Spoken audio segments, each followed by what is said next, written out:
No more. No, we're done. Different question. No. Different question on that. I'm going to give you one more. This is what's going to knock your socks off. All right. Okay. Okay. There was another heavyweight meeting. Guys with suits came, and they said, Sam, we want to know everything you know about the assassination. You get hit with a high-powered rifle, the head is flying forward. I became a professional hitman. I just seem to be good at it. I watch you every day. I know your boyfriend. I know where your kids go to school. I know what you do every day. I know your habits. I know what your car is like. When I move on you, you're dead. This is True Crime Arizona, an Arizona's Family Originals podcast.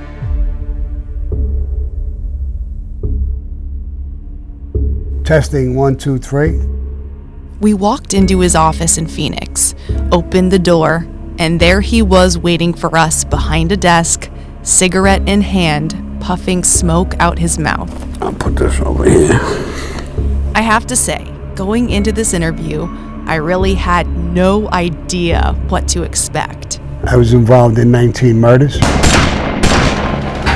I did 22 years of my life in prison. It might have been my most anticipated interview of all time, because he makes no bones about it. I became the underboss of the most powerful organized crime family in the country at that time, and I became a more or less a professional hitman. Did you want to be that? No. I just seemed to be good at it. I knew right away this was going to be a wild ride.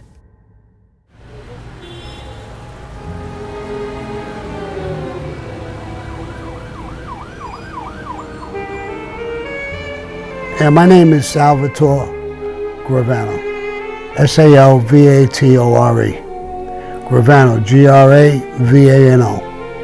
But I'm probably better known as Sammy the Bull. And I'm not going to spell that. Spell that yourself. A lot of you probably know of Sammy the Bull, or who he is. But the story of how he came to be the notorious Sammy the Bull, second in command of the Gambino crime family in New York, often goes untold in this much detail.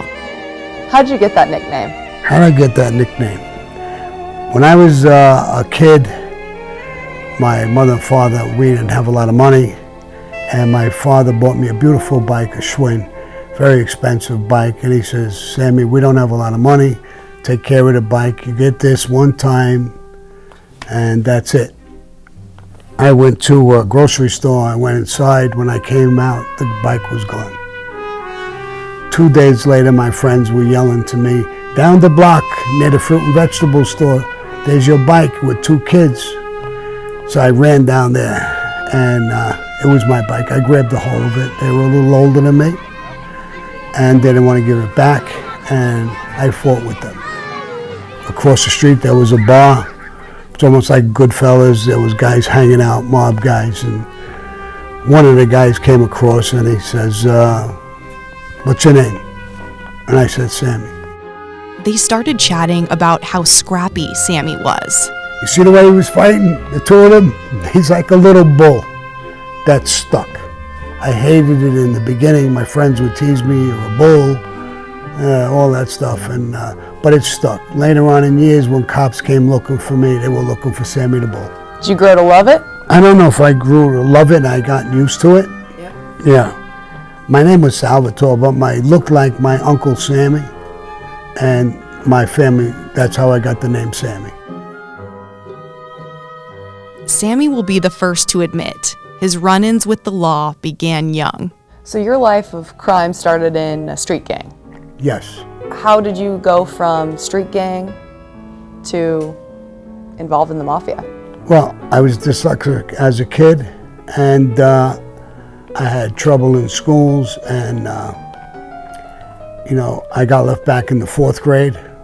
I got left back in the 7th grade again. I was in shallow junior high.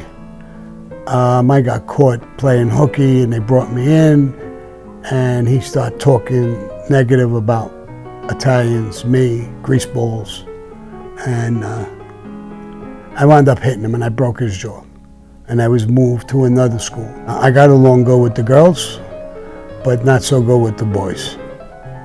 And I was always in a fight, and I would always fight more than one guy because they would jump me.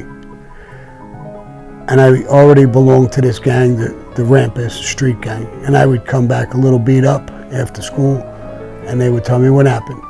I said, I got jumped by a bunch of guys in school.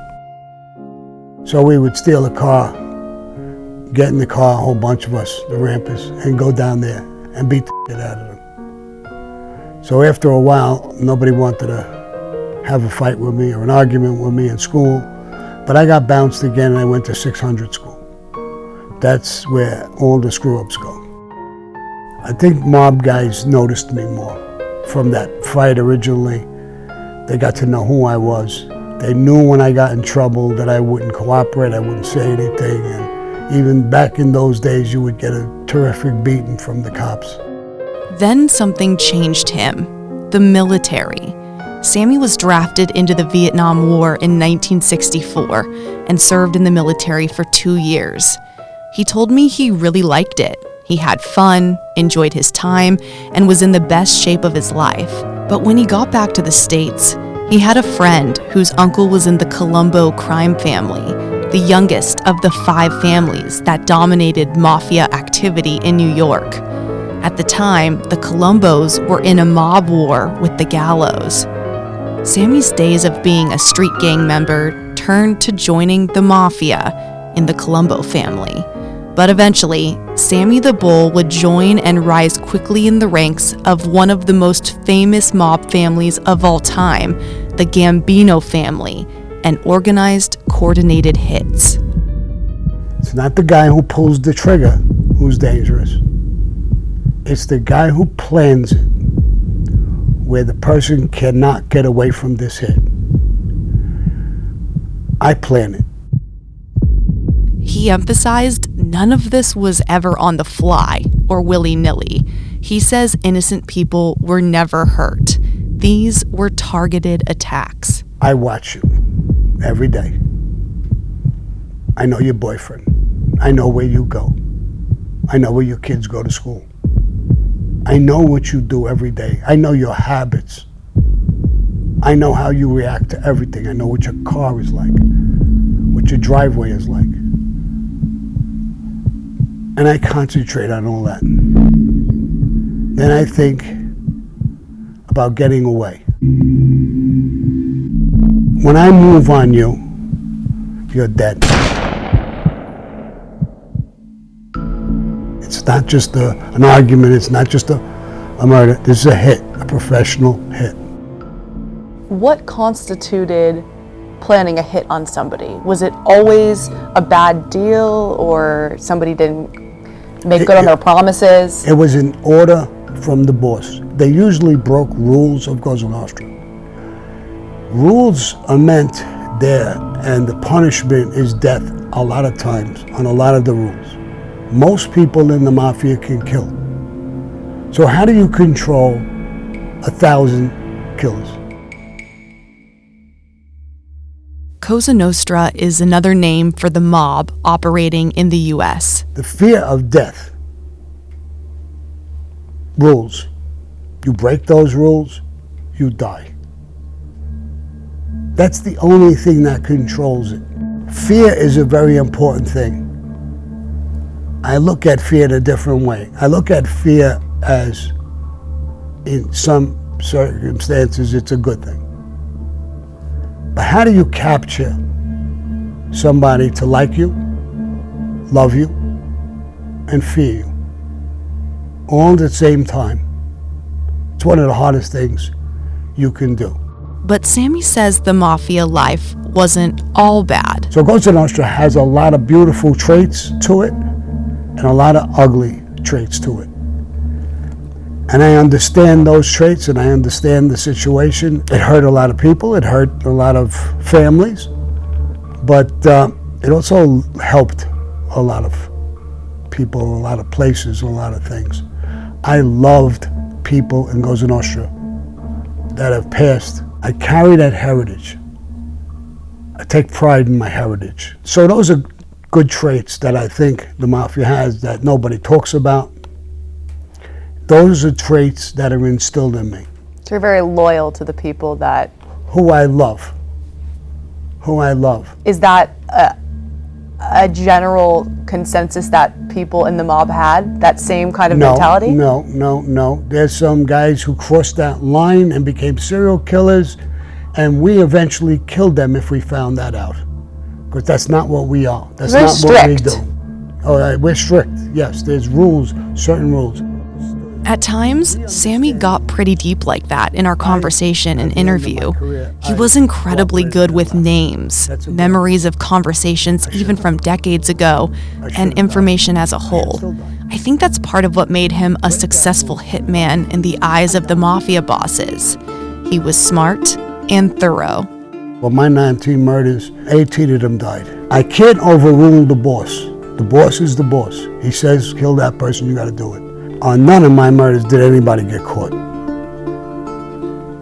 So it's not just the hit itself, it's planning the hit, it's planning getting away, it's what do you do when we're done. He says everything was as a pack, as a group. The mentality was you carry out a hit together and you all stay together, even if the cops come. He made an interesting comparison. So when you look at the military, you look at things, the military, there's the first guys, the infantry, they're on the ground, there's people behind them here, there's people behind them there shooting missiles, and people on walkie-talkies talking to, or CIA, or SWAT teams. It's no different. Can you give me that hierarchy of boss and what comes under that? How the hierarchy of the Yes. Mafia worked? Yes. There's an administration, is the top. It's the boss, it's number one. The underboss and the gonzilla. Below them are captains or gabajins. Each one of those captains has a crew of made guys and associates. The made guys and above all took a blood oath to this brotherhood and this secret society. So how'd you rise in the ranks then? What did one have to do to get to that next level? I didn't do anything but be me. And I was trustworthy, I was honest, I was open, I was sincere, I helped a lot of people. And when I was asked to do work, meaning a murder, I did it. And I did it effectively. Even if you're the boss, if you make mistakes against Cosa Nostra and you do the wrong thing, then you can get punished. It's hard because you are the boss. There's other bosses and there's a commission. They don't want to let that happen, but it doesn't go unnoticed. The rules go both ways, but I didn't have nothing to do with that murder because of greed or power. I got made in 1976. In 1977, I was made an acting captain. So I had power, I had money, so it wasn't for either one of those. It was for other things.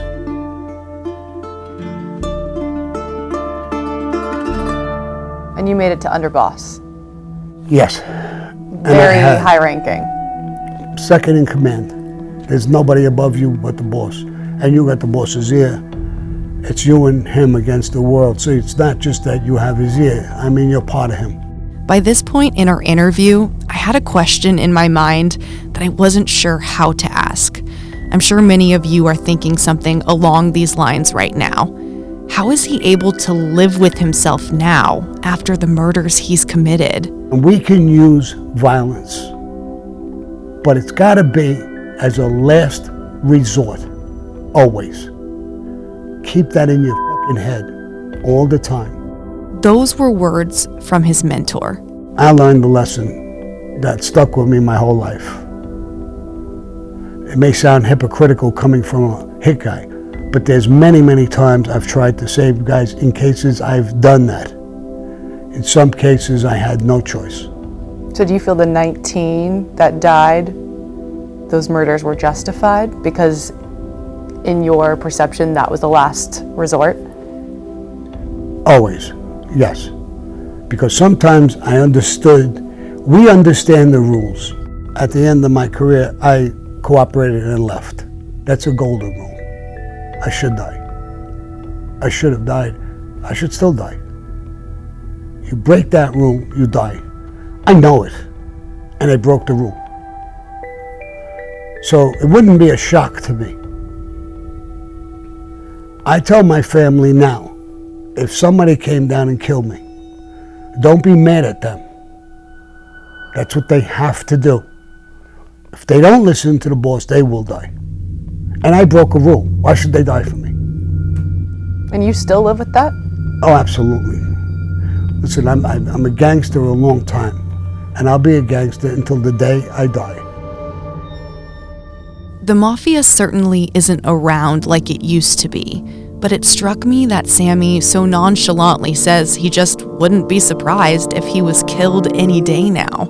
That order would likely have to come from associates of famed former Gambino family mob boss John Gotti. Sammy and Gotti were quite literally thick as thieves together. Did you kill anybody above you to get higher up? No, we killed Paul Castellano at one point. He was the boss of bosses. He was above me, way above. It was December of 1985. At the time, Paul Castellano was boss of the Gambino family. John Gotti and Sammy the Bull planned and executed Castellano's death. Hitmen were waiting with guns outside the Sparks Steakhouse in Manhattan. Castellano and his driver pulled up and were shot dead very publicly. Their bodies on the ground on the busy New York City street. John Gotti was now the boss and quickly earned the nickname the Dapper Don. He was known for a lavish lifestyle, high-end suits, big parties, and many illegal business dealings. He was known as one of the more flamboyant mob bosses in history. He also gained the nickname the Teflon Don. Why? Because he was more or less invincible and kept escaping time behind bars. According to the FBI, there was a string of highly publicized acquittals for John Gotti, much of that due to Mafia witness intimidation and jury tampering. Eventually, FBI agents wiretapped conversations in the Gambino family, building a case against Gotti. In those FBI tapes, he confessed and talked about several murders he was responsible for. We want to know what you know. And then Sammy the Bull turned on him too and became a government informant, ratting Gotti out. On April 2nd, 1992, Gotti was convicted on 13 counts, including for ordering the murders of Castellano and his driver, Tom Bellotti. In 1994, Sammy was released from prison early and put into the witness protection program, where they moved him to Arizona. Witness protection wasn't for Sammy, so he got out but stayed living in Arizona. Just because John Gotti was behind bars didn't mean he was powerless. And John Gotti, you worked with him a lot. Oh, yeah. But didn't he order a hit on you in Arizona? Yes. How did you escape that? Well, the guys who were on it, one of them was in my crew. And they found me. It took a while, and they found where I was working. And he said to the guy who didn't know me, he was supposed to be the shooter. He said, we'll go together. And the guy who was with me said, no, I'm not going to go near him. I'll guarantee you he's got a gun, and I'm telling you he won't run. He'll go for the gun, and he'll come at us. He'll try to kill us. I know him. I did things with him. When he tells him that, the other guy got a little shook up and said, well, fuck it, I'm not going to go near him either. And I always have myself in position that I would have the last look, so to speak. I am a hit guy. And they knew that and said, this is dangerous. Unless we catch him completely off guard, we're not making this move. And eventually I got arrested in Arizona and went to prison. And that was that. Sammy just couldn't escape a life of crime. Salvatore Gravano went before a judge this morning to plead guilty to the crimes. In June of 2001, Sammy pleaded guilty to charges he masterminded an ecstasy ring that sold the drug from Arizona to New York. But this time, it was a family affair. Sammy and his son, with his ex-wife and daughter involved too, ended up growing into one of the largest dealers of ecstasy pills in Arizona, selling up to 25,000 pills a week, making more than $300,000 a week. He pleaded guilty to 10 counts and was sentenced to 20 years in prison without parole. Sammy's son was sentenced to 9.3 years in prison, and Sammy's ex-wife and daughter both got probation. Just before Sammy was headed back to life behind bars, John Gotti died in prison in June of 2002. Quite simply, Sammy told me it was so stupid he got involved in the ecstasy ring at all. Had he served the full 20 years, he would have just recently been getting out of prison, but he was let out early in 2017. Do you consider yourself a bad guy? No, I don't. I really don't. I consider myself a tough guy, that I've come through a tough life. People will say things now when they hear this maybe that he's a killer. I went in the army, and if I would have been shipped to Vietnam, I would have killed people. And what they told us back then is that the communists are coming to this country and they were going to rape your mother and your sisters and this and that and the other thing, and you were stabbed in the back, and they were teaching you to kill and hate. Do I hate the military? No. But that was what you were supposed to do. In Cosa Nostra, the Mafia, is what I was supposed to do. And I did it efficiently, and I did it well. And that's probably why I was called so many times. Do you still consider yourself dangerous?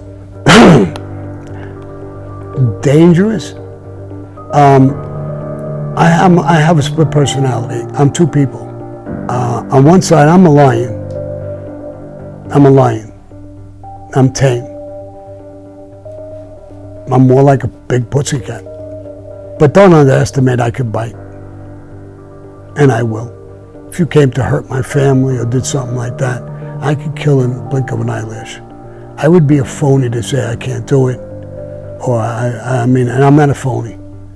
I could kill. I'm a hit guy all my life. I would be a hypocrite to say no. I found God, I found this, I found that, I can't do it. I could.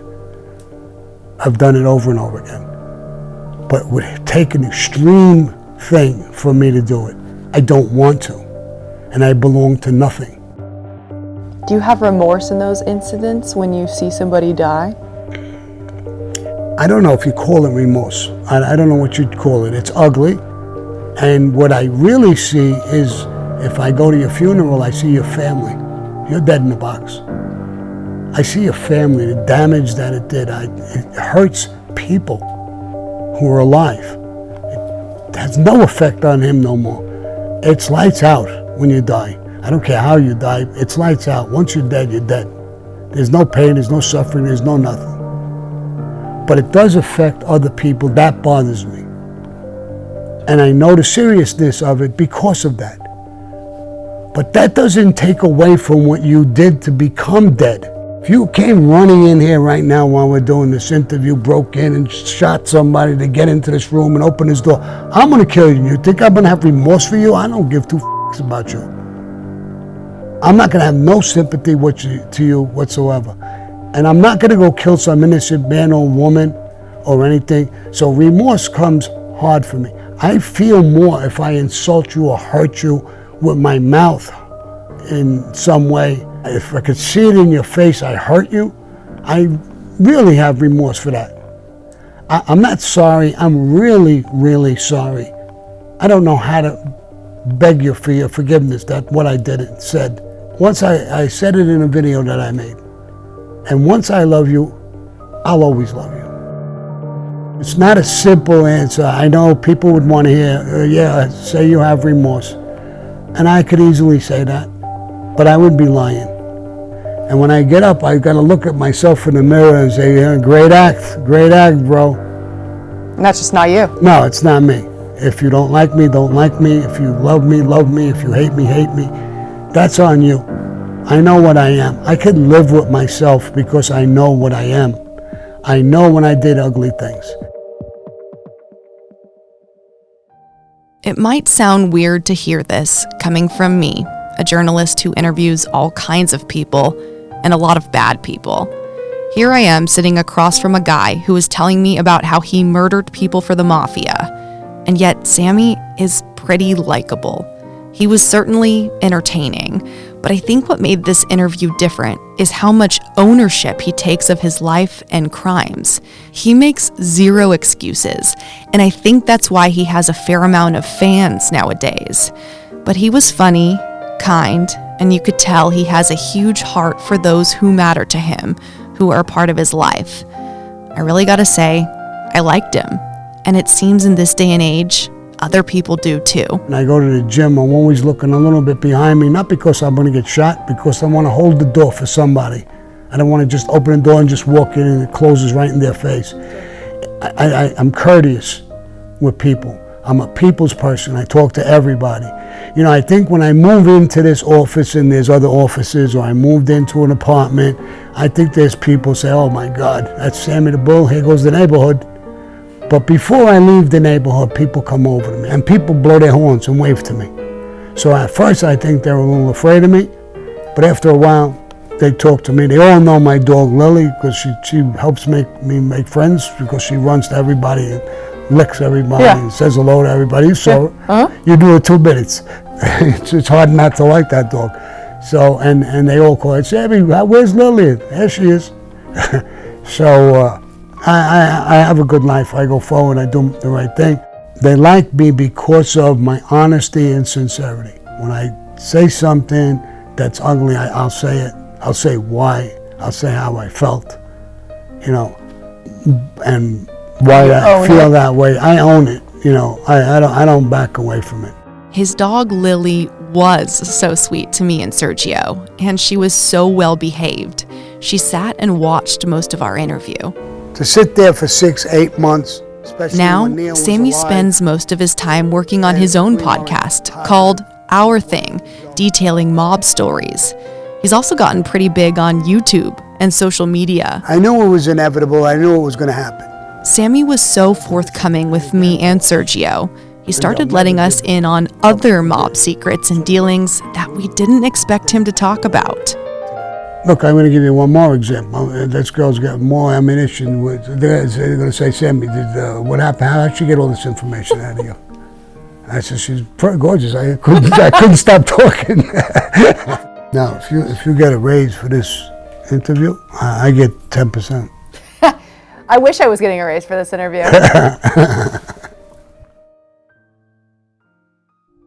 I'll preface what he's about to talk about with this.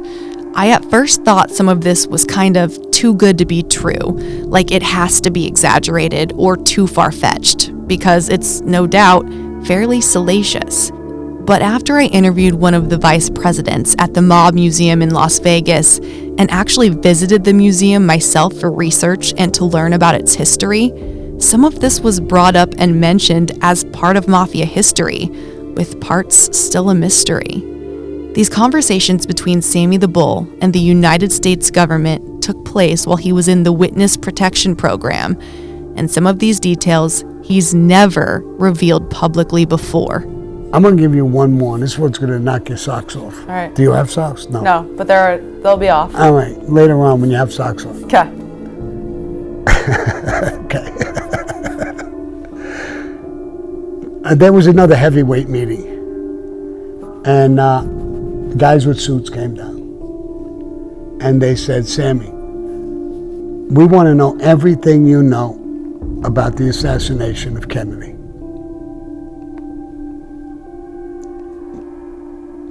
You want to know what I know? I wasn't there. Sammy, you know what we mean. We want to know what you know. I said, you know, I would love to ask you guys what you know.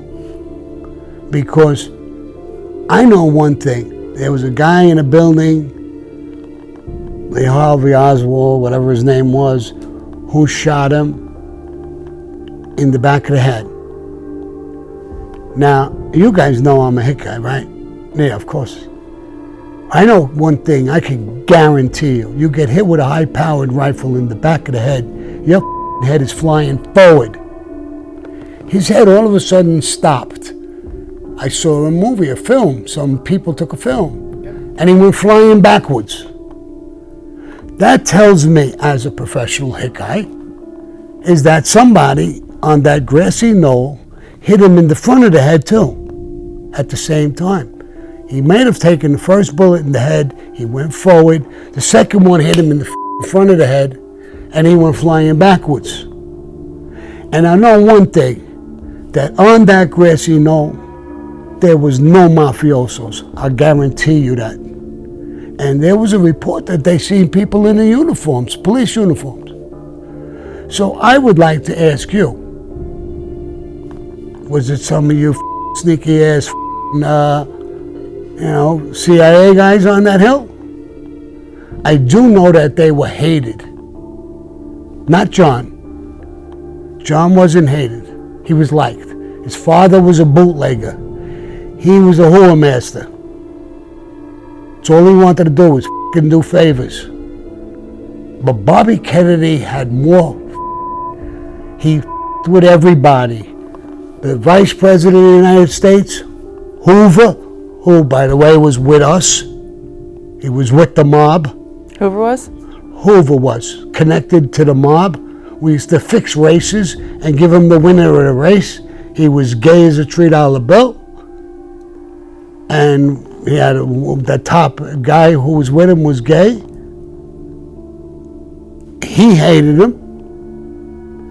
Everybody hated Bobby Kennedy. So I really don't know who did what. Jimmy Hoffa hated him. The mob hated him. I could personally name names in the Mafia who hated him with a passion. But I really don't know who pulled the trigger, who put it together, or who did what. I cooperated and I told you people the truth. If I was involved with it, I would have said I did it, just like I said whatever else I did, and I would have put it on record. But that's what I know.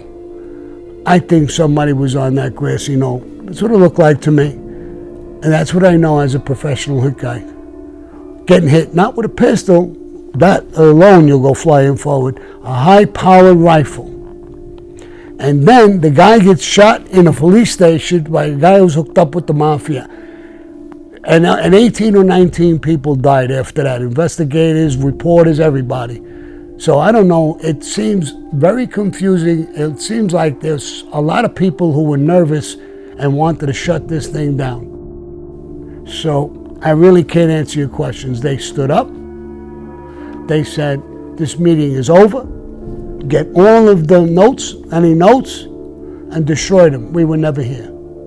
And left. They said that to you? Yes. I know that is a lot to unpack. Even going back over that part in our interview, I had to listen to that chunk of interview a few times. It's obviously Sammy's take on a lot of that, but there's certainly interesting detail about massive United States historical figures and events that I hadn't heard or didn't know. It definitely makes you think. After hearing it all, I, of course, as a journalist, wanted to ask some follow-up questions. That somehow led to another tidbit of important historical secrets. No more. No, we're done. Different question. No. Different question on that. You couldn't even come over here and kiss me to get another word out of my mouth. That's crazy. When you said the Hoover thing, I was just curious how. She's going to try to calm me now. No. I love her already. I do like her. How connected was the Mafia in general with the government?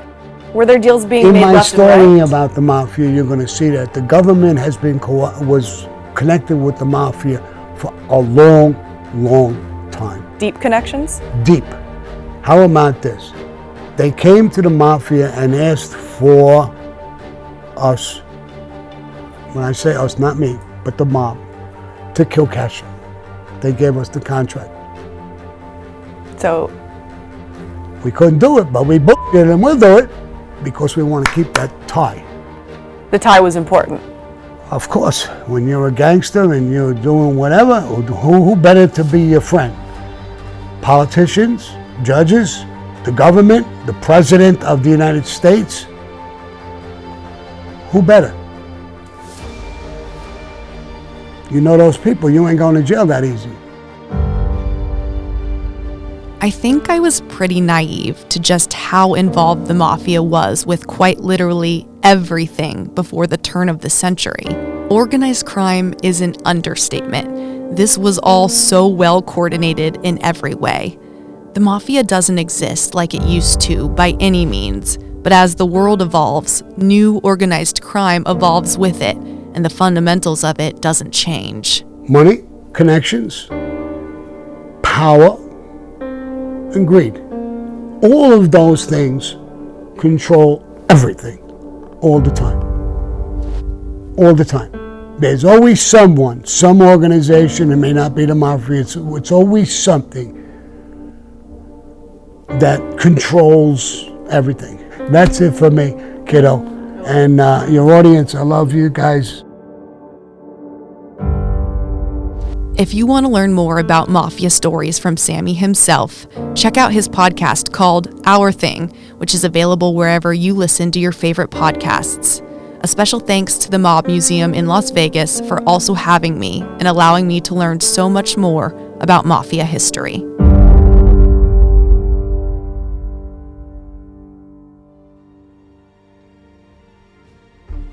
True Crime Arizona, the podcast, is hosted by me, Brianna Whitney, and produced by Sergio Hernandez. This episode was edited by Shane Egan. It's a production of Arizona's Family, 3TV, CBS 5, and azfamily.com in Phoenix, Arizona. This is True Crime Arizona, an Arizona's Family Originals podcast.